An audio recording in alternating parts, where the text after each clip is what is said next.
Alhamdulillahi Rabbil alamin. Wassalatu wassalamu ala nabina Muhammad wa ala alihi wa ashabihi ajma'in. Allahumma faqihna fid din. Allahumma inna nas'aluka ilman nafi'a. Allah'ım dinde тура түшүнүк бере көр. Пайдалуу илим насип кыл. Аллах таалам жардам менен Дарт жана Дава деген Ибн Кайымдын китебин адам баласы күнөөгө жеңил карабаш керек. Күнөөнүн кичинекейи бар, күнөөнүн чоңу бар. Карапайым адамдар ушу күнөөдө жеңил карап, чоң менен кичинекей күнөөнү айырмалабай мамиле кылып калбасын деп, канча деген алымдар атай китептерди арнап чоң күнөөлөр деген китептер жазган. Белгилүү алымдардын атай күнөөлөргө арнап чоң менен кичинекей күнөөнү айырмалапсын деген маани жазган. Себеби чоң күнөөгө ачык айкын чечим менен тобо керек.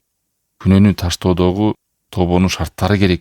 Ошону айырмаласын деген. Баягы намаз окуп, садака берип, орозо тутуп, истигфар кылып, зикир кылып кечирип коет деп алданып калбасын деген максат менен баса белгилеп китептин баш аягына чейин чоң күнөөлөрдү бирден бөлүп баяндаган, ачыктаган, түшүндүргөн. Ошону айырмалап билсин деп. Ана бул жерде да автор ошол чоң күнөөлөрдү баса белгилеп, ушул күнөөлөрдү Аллахтын кечиримине, ырайымына деп тобо кылбастан, ага таянып алып, себептер жасабастан жашооңду өтүп кетип калбасын деп бир нече хадистерди келтирди. Бирок эскертип коюш нерсе, качан акыреттеги тозок, акыреттеги азап, Аллах Тааламдын каары, Аллах Тааламдын ачуусу деген коркунучтуу аяттар, коркуткан хадистер келгенде, шайтандын торуна түшүп, Аллахтан үмүттү үзүп, кайтып кетпеш үчүн Аллахтын ырайымын дагы, акыреттеги жакшылыкты дагы, Аллахтын кечиримин дагы эстей жүрүш керек. Сен айтпадык, бул чымчыктын эки канатындай, үмүт менен корку. Үмүт узарып кеткен адам дагы эмне болот? Боштукка кеткенде эле үмүтү үзүлүп калган адам дагы коркуунун айынан дагы адам эмне болот? Туура эмес кадамдарга кетет. Шайтан ошону каалайт. Же коркуу жак менен толук аша чаап кирип барып, үмүтүн үзүп, кечирим үзүп, Алла Таалам жөнүнөн ою бузулуп кетиши мүмкүн. Кадимки жанагы үмүтү узарып кетип, коркпой калган адам амалына али кайда келечекте баарына үлгүрөм, жетишем деп отуруп, амалы жок кур өтүп кеткендей эле. Ошон үчүн дагы бир хадистерде келген, эгерде адам баласы, биринчи капырды айтат. Капыр адам Кудайдын колундагы, Аллах Тааламдагы ырайымды, кечиримди билгенинде эч убакта бейиштен үмүтүн үзмөк эмес деген. Себеби билебиз, капырлар бейишке кирбейт. Аларга Алла Таалам өзү убада берген. Бейишке арам аларга, алар тозокто калар. Но ошол капыр эгерде билгенинде дейт, акыйкаты менен, ал эч убакта бейиштен үмүтүн үзмөк эмес деген. Жана ошондой эле имандуу момун адам Алла Тааламдын ушундай ачуусун, каарын, акыреттеги тозогун билгенинде эч убакта тозоктон, акыреттеги азаптан бейкапар болуп калбайт эле деген. Но ушул эки нерсе адамды тең салмактуулук сактап, күнөө менен жакшылыкта, күнөө менен сооп ишти мамиле кылууда бир тарабына өтүп кетпей, аша чаап кетпей, балансты сактап, үмүтүн үзбөй, коркусун жоготуп салбай амал кылып кете берет деген сөз. Ушул хадиске келип токтогон. Бул жерде Бухариде келген, Муслимде келген хадисте пайгамбар алейхиссалату вассалам кабарлаган. Күндөрдүн биринде ошо сахабалар менен булар согушта, жаңылбасам, Хайбардан кийинки согуш. Ошол согушта сахабалар бир адамга көз түшөт. Мындай чыкканда согушта ушундай батырлык менен алдыга умтулуп согушуп атканын көрүп, кут болсун бул адамдын курбанчылыгы, ушул жакшылыгы, ушул күрөшү Аллах жолунда деп. Анан аягында эмне алат? Шахид болгонун көрөт ошол адамдын. Шахидтин жана шейит кетти деп коет го бизде. Согуштан өлгөнүн көргөндө шахадасы кабыл болсун деп куттуктоолорун айткан. Аллахтын алдына. Анан пайгамбар алейхиссалату вассалам укканда эмне деди? Жок деди. Бул адам шейит кеткен жок.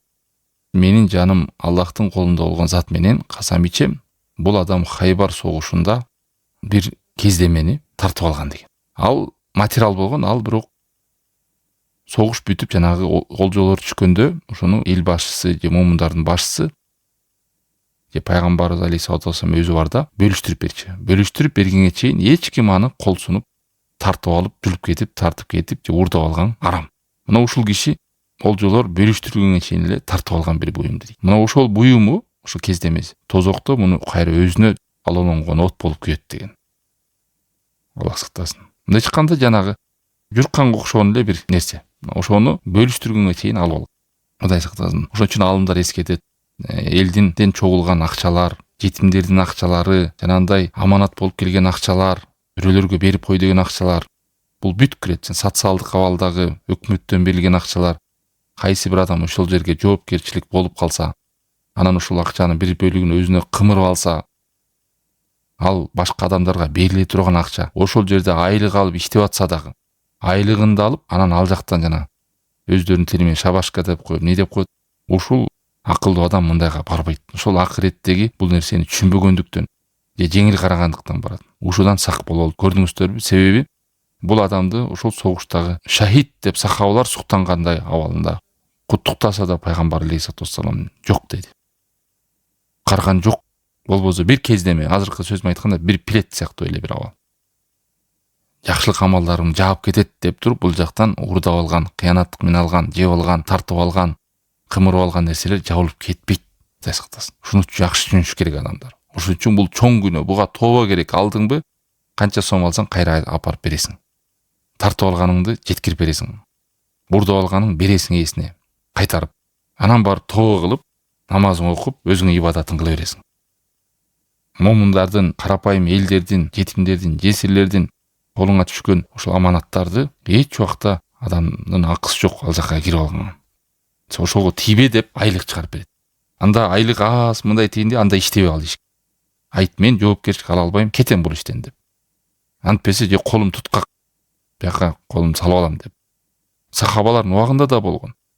Кандай деген пайгамбар алейхиссалату вассалам кээ бир сахабаны ушу зекет чогутууга, азыркы сөзүм айтканда кайрымдуулук иш кылууга да бир зекеттер чогутууга анан эскерткен. Бирок мунун артында акыретте болгон оту да бар. Эгер колуң кирип кете турган болсо бир бөлүгүнө, алоолонгон отко жалындап күйөсүң дегенде айрым сахабалар, мисалы Абдулла ибн Масуд баш тарткан.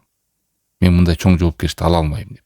Анда ала албасаң мен сени кыйнабайм деген пайгамбар алейхиссалату вассалам. Анан кээ бирлер бир ишке кирип алат дагы, акчасы аз болуп атпайбы? Анан мен эмне кылайын дейт. Аз болсо кет ал жумуштан. Өзүңдү кармалбай, ал жактан жана пособие бергендер, дагы бир жерлерде иштеп алат, фонддор аз, кайрымдуулук, элден акча чогултушат, баланча ооруп атат деп. Анан кийин өзүн актайт, шайтан ой берет, сенин бензиниң кетип атат, убактың кетип атат, тамагың кетип, бир бөлүгүн алып ал дейт. Анан бир бөлүгүн алып үйрөнөт, анан дагы калат. Анан барып тиги жанагы операциясы бүтүп жабылып калса деле мунун сбору токтобойт. Тигиден бирден улантып кетип атат, эл болсо чогултуп атат, акчанын баары барып атат. Мына ошентип адам кантип жанагы арамга малынып калганын билбей калат. Кыскалап айтканда туугандар, жалпы адамдарга берилген аманат акчаларга бир тыйынат адам тийбеш керек. Качан ошол адам айтат, мына муну апарып бересиң, бул сенин акың. Мына ушул акчаны сен ал дагы, ушул сага дал калганы. Аманат десе, ошо аманаттын акчасына тийбеш керек. Аны эч нерсе жууп кетпейт. Намазыңда, орозоңда, зикириңде, истигфарыңда жуубайт. Күнөөлөрдү кылып келип үйүнө отуруп алган же умрага кетип калсаң дагы, ажылык кылсаң дагы, ал аманатты ээсине кайтарыш керек, бериш керек.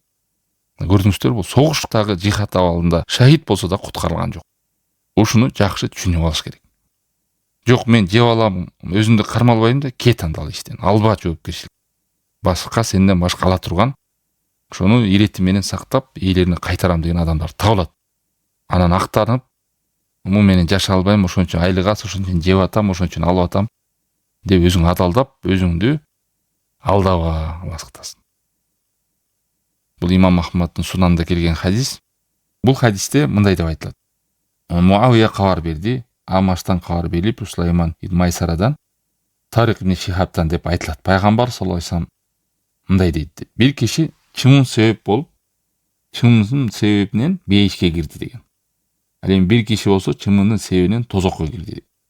Анан алар айтышты, бул кандайча болду, о Аллахтын элчиси дешет. Сахабалар сурашат. Анан Аллахтын элчиси саллаллаху алейхи вассалам айтып барат. Эки киши бир элдин жанынан өтүштү дейт. Ал эл эч кимди өткөрбөй, сөзсүз бир нерсе курмандыкка жакындатмайынча кое беришпейт эле. Мындай чыкканда бир жерди тосуп алган бир топ адамдар. Анан транзиттик көчө сыяктуу да. Ошол жерден өткөн адамдар деле кармалып туруп курбанчылык чал деген. мындай айтканда жиндерге, шайтандарга сыйына тургандай бир жер. Анан ошо биринчи адамды кармап алып туруп курбанчылык чал дейт ошо. Анан менде эч нерсе жок дейт жана биринчи адам. Эмнемди чалам? Эч нерсе жок деген. Жок, сен эмне болсо да чал.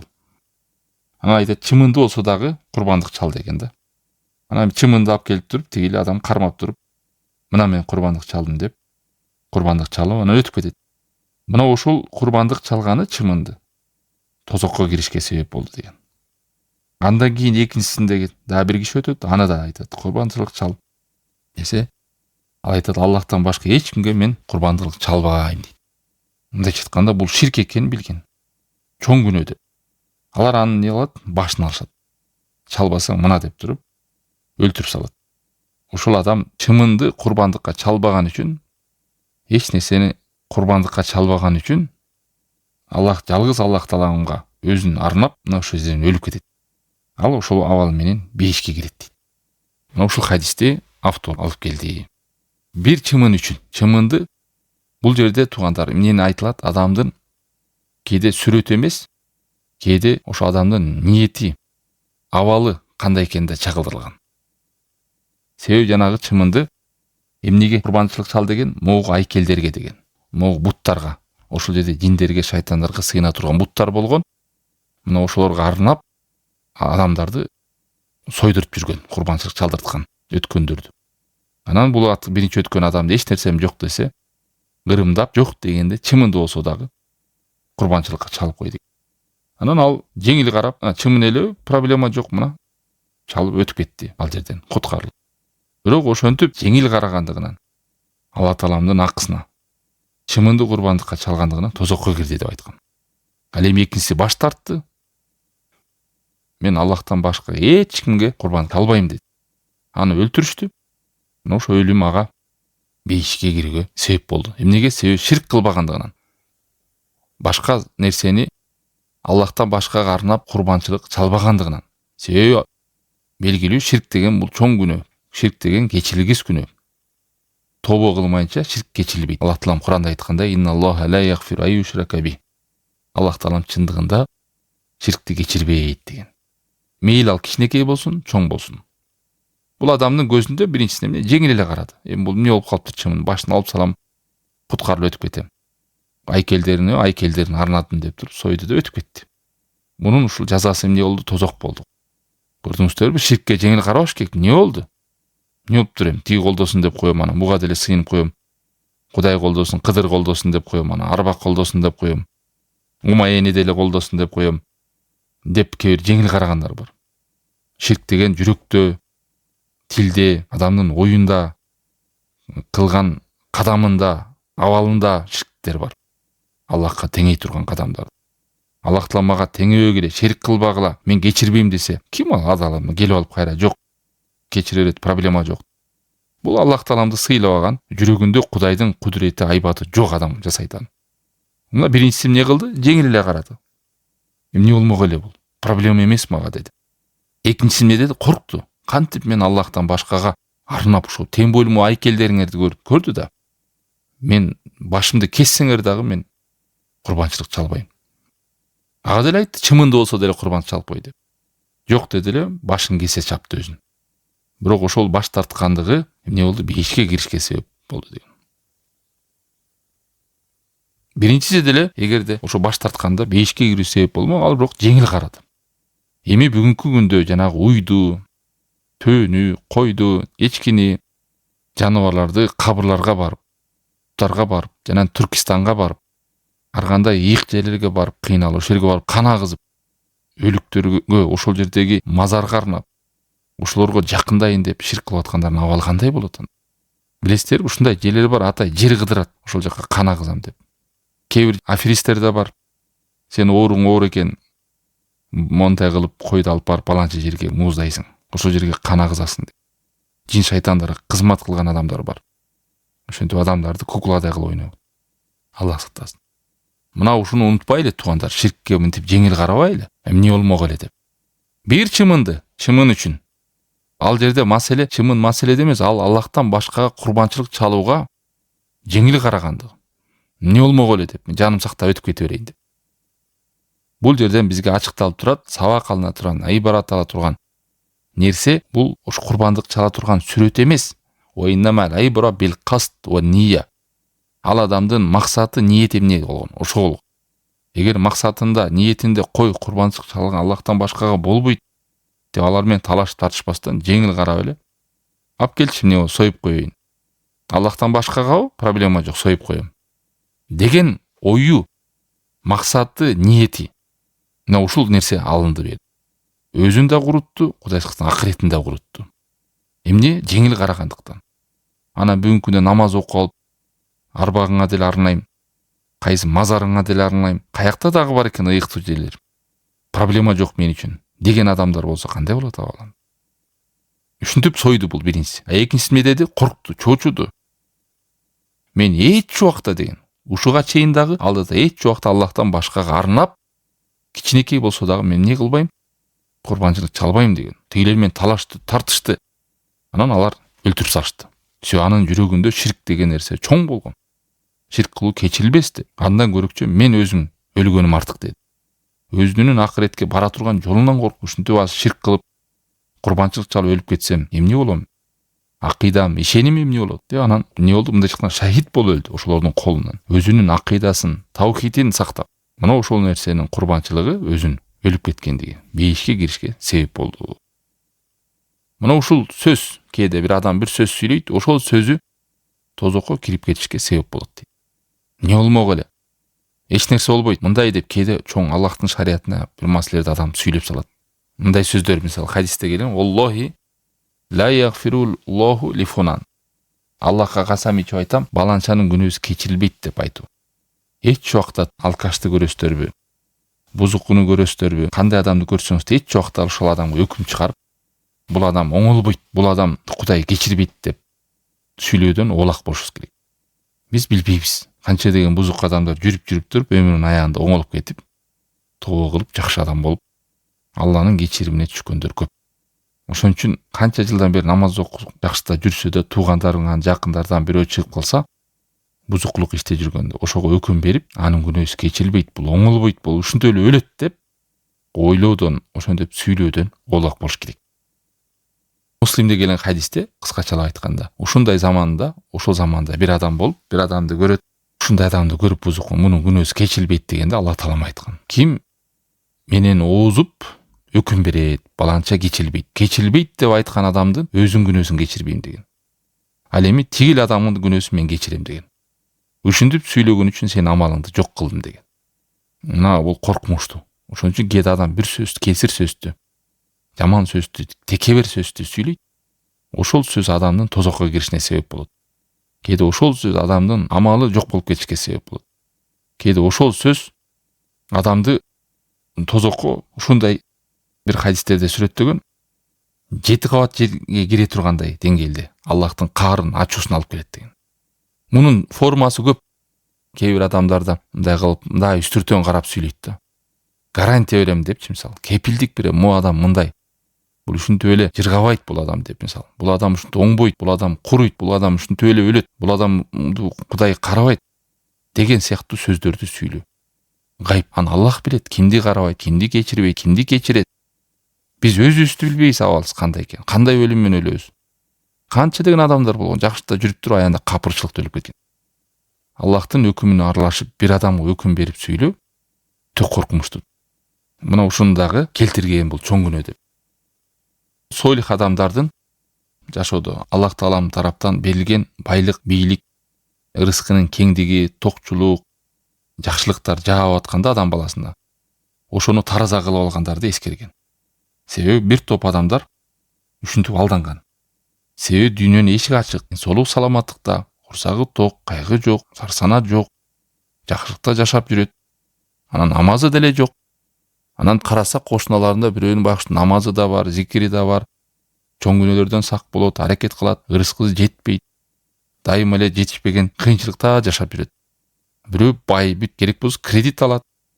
Адамдарга муну көрүнө эле жүрөт. Анан ал адам өзүн ойлоп алат. Мен Кудайга жагам окшойт. Алла Таалам мага ыраазы окшойт. Нааразы болсо, мени да оорутат эле. Мага да рызкымды тар кылып берет эле. Мага да кыйынчылыктар берет эле. Нурас жакшылык рызкы жаап атат. значит мен Аллах Тааламга жагымдуумун деп тарыхта бир нече адамдар ушинтип Аллах Тааламдын каары менен ачуусун байлыктын көзү менен таразалаган. Байлык аз келсе, анда Аллахка мен жакпай атат окшойм деп. Байлык көп келсе, анда Аллах Таалам мени жактырып атат деп. Ошо менен жүрө берген буйруктарды аткарбай, тыйган тыйылбай. Мына ошону эскерип, мындай дейт Ибн Кайым рахимахуллах. Кээде адам бул дүйнөдө өзүндө көрүнүп турган Аллахтын берген неаматтарына алданат. Ал неаматтардан улам Аллах аны жакшы көрөт деп ойлойт. Жана акыретте андан да жакшыраак берет деп үмүт кылат. Бул болсо өзүн өзү алдоо дейт. Аллах сактасын. Кээ бир кедей мусулман менен капыр бай адамдын диалогунда келтирген. Ошол капыр адам айтып атат: "Эй, сен Кудайга бул дүйнөдө эле жаккан эмессиң. Эгерде Кудайга жакканыңда элегейиңди тегиз кылып, рызкыны кенен кылып, сага Алла Таалам бермек. Бул дүйнөдө эле жыргамаксың. Мына ошол Кудайга жакпагандыгыңдан Аллах Таалам сенден наразы болгондугунан ушинтип кыйналып жашап атасың. А менчи, мен мына курсагым ток, кийим бүтүн, телегейим тегиз. Бирок мен Кудайга жаккан адаммын дейт. Өлсөм, мага мындан да жакшырысын берет Кудай дейт. Аны кантип билдиң десе, мына мага бул дүйнөдөн эле Алла Таалам берип атпайбы деген. Эч кандай буйрукту аткарбай, тыйган тыйылбаган кээ бир адамдар мына ушинтип алданган дейт. Муну Ибн Кайым өзүнүн доорунда да көргөн. Пайгамбар алейхиссалату вассалам келгенде Меккенин айрым капыр болгон адамдары да ушинтип алданган. Биздин акчабыз көп, байлыгыбыз көп, балдарыбыз көп. Эмне жетпейт бизге? Мына ушул далил өзү Кудайдын бизден ыраазы болуп атканына деген. Анан улантат хадисте: "Эгер сен Аллах өз кулуна күнөөлөрүнө карабай, ал жакшы көргөн дүйнөлүк нерселерин берип жатканын көрсөң, анда бул истидрач дегенди бил" деген. Истидрач эмне десе, акырындык менен азапка салуу. Акырындык менен азапка алып баруу. Андан соң Аллахтын сөзүн окуду. Аларга эскертилген нерсени унутушканда, мындай айтканда, эмне деп эскертилди? Эй, Аллахка кайт, бул чоң күнөө. Акырет бар. Бул азабы катуу деп эскертүүлөр келсе да, алар унутушту дейт. Четке какты. Ошондо биз аларды бардык ырыскынын эшиктерин ачып койдук. Наоборот, ошол кутурганда Аллахка тоң моюндук кылбаган эмне кылат экен? Ырыскынын эшигин ачып койдук. Алар белгилеген нерсеге кубанып калган кезде күтүүсүздөн азапка дуушар кылдык дейт. Ошондо алар үмүтсүз абалда калышты. Бул Анам сүрөсү 44-аят. Аллах сактасын. Ошон үчүн салафтарда сахаба табинин белгилүү сөз бар. Эгерде кайсы бир адамга Аллах Таалам неаматын жаадырып берип атса, ал адам күнөөнү улантып аткан болсо, анда өтө сак болгун ал адамдан дейт. Эгер өзүң да ошондой абалда болсоң, анда сак болгун. Ал истидрач деген. Ага сүйүнбө. Ал өтө коркунучтуу нерсе. Ал адамды тозокко татыктуу болуш үчүн, эч шылтоо кылбош үчүн ырыскынын эшигин ачып коет. Себеби адам кээде актанат да, жок болду, кыйналдым, мындай болдум, тигиндей болдум, ошон үчүн мен намаз окуй албадым. Ал эми жанагы байларга, капыр болгондорго эшигин Аллах Таалам ушундай ачып коет, эч шылтоо жок. Ошондой жыргап жашагандыгы, телегей тегиз болгондугу бул өзүнө өзү каршы көгөтөт. Ден соолук бердим. Курсагың ток, кийимиң бүтүн, телегең тегиз. Аллахты таануудан эмне сага тоскоол болду дейт.